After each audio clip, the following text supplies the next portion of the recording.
Είμαστε στο μελισσοκομείο με τις παραφιάδες. Αυτές κοπήκανε σήμερα. Και ήρθαμε για να βάλουμε τις βασίλισσες.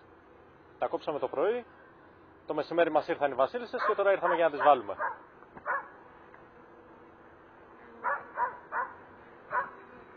Ανοίγουμε το πορτάκι από το κλουβάκι και βάζουμε το κλουβάκι πάνω στη κυψέλη, στο κυψελίδιο. Παράλληλα έχουμε τροφοδοτήσει με γυρεόπιτα για πιο καλή αποδοχή της βασίλισσας.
Τι κάνουμε εκεί, Παντελή?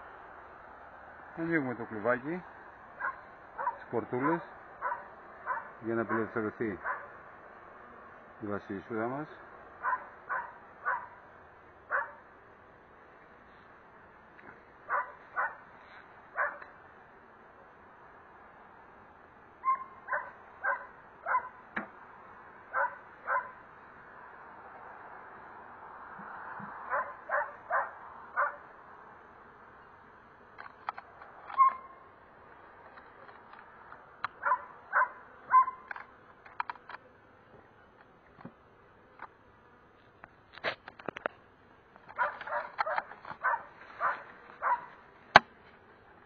Ας την τέξουμε.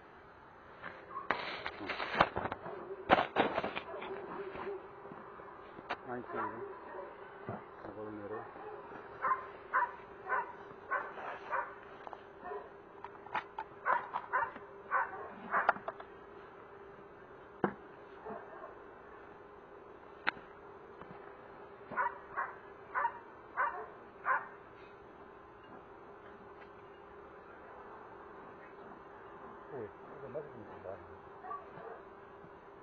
Το τύπησαν μέσα το κλουβί.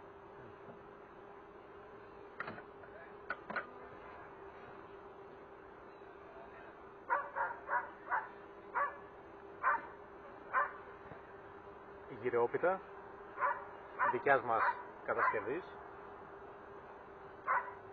Τουλάχιστον με αυτόν τον τρόπο ξέρουμε τι δίνουμε στα μελίσια μας να φάμε. Ειδικά τώρα που το έχουν ανάγκη. Και θέλουμε να δυναμώσουμε, γιατί όπως είπαμε είναι παραφιάδες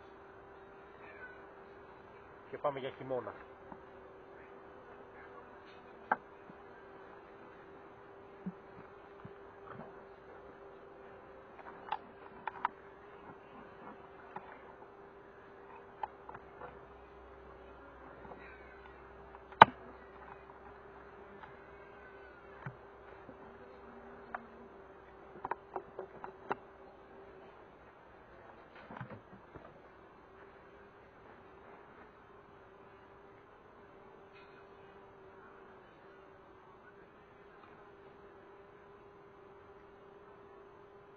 Όπως βλέπετε οι μέλισσες, επειδή το καπνίσαμε, πήγανε κατευθείαν κάτω.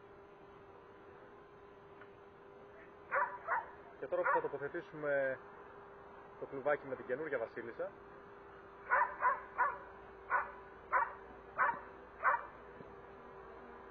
θα παρατηρήσετε ότι λόγω της φερομόνης της διαφορετικής που έχει η καινούργια βασίλισσα από αυτές, μετά από λίγο ανεβαίνουν πάνω και πηγαίνουν στο κλουβάκι.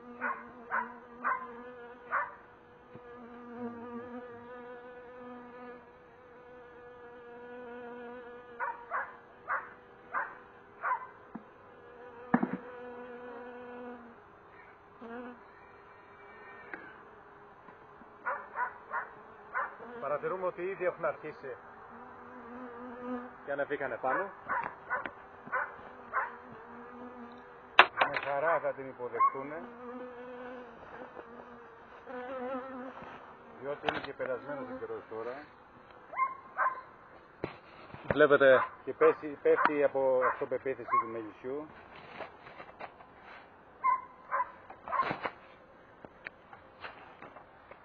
Είναι μια πολύ καλή αλλά ρισκοκίνδυνη μέθοδος για να αυξήσει το μελισσοκομείο σας, αναλόγως σε ποια περιοχή μένετε.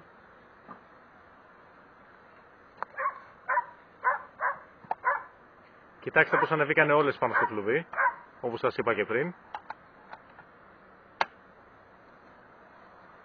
Είναι η διαφορετικότητα. Τους μυρίζει φερομόνι από την καινούργια βασίλισσα. Προσωρινά υπάρχει μια αδιαφορία για την τροφή που τους βάλαμε. Ενώ βλέπετε ότι στο ζαχαροζύμαρο, στη βανίλια που υπάρχει μέσα στο κλουβάκι, έχουν ήδη αρχίσει και πηγαίνουν οι άλλες εργάτριες και αρχίζουν και τρώνε το ζαχαροζύμαρο. Μέσα στα επόμενα 2-24 ώρα θα έχει απλωθεί η φερομόνη της καινούριας βασίλισσας σε όλο το κυψελίδιο και θα την αναγνωρίζουν σαν να είναι η μάνα τους. Και δεν θα έχουμε κανένα πρόβλημα.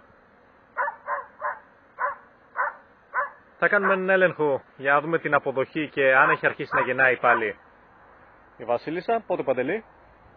Σε 3 ημέρες, 3-4 ημέρες από σήμερα, σε 4 ημέρες για πιο σίγουρα. Να το κλείσουμε αυτό, γιατί το έχουμε ώρα ανοιχτό και έχει σουρουπώσει. Το καλύτερο είναι να τις αφήσουμε μια εβδομάδα ήσυχες, αλλά άμα βιαζόμαστε και θέλουμε να δούμε, το καλύτερο είναι μια εβδομάδα να το αφήσουμε. Αλλά καλό θα είναι να κοιτάξουμε μήπως σε 4 μερούλες να δούμε μήπως έχει εκλοβιστεί κάποια βασίλισσα.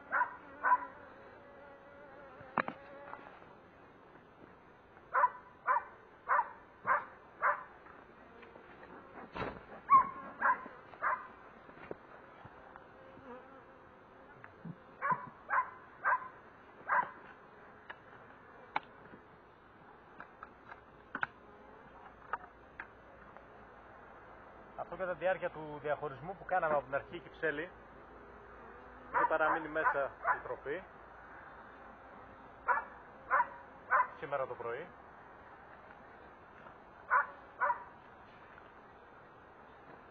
Και τα κορίτσια μας είχαν ήδη αρχίσει να τρέφονται και τώρα συνεχίζουμε.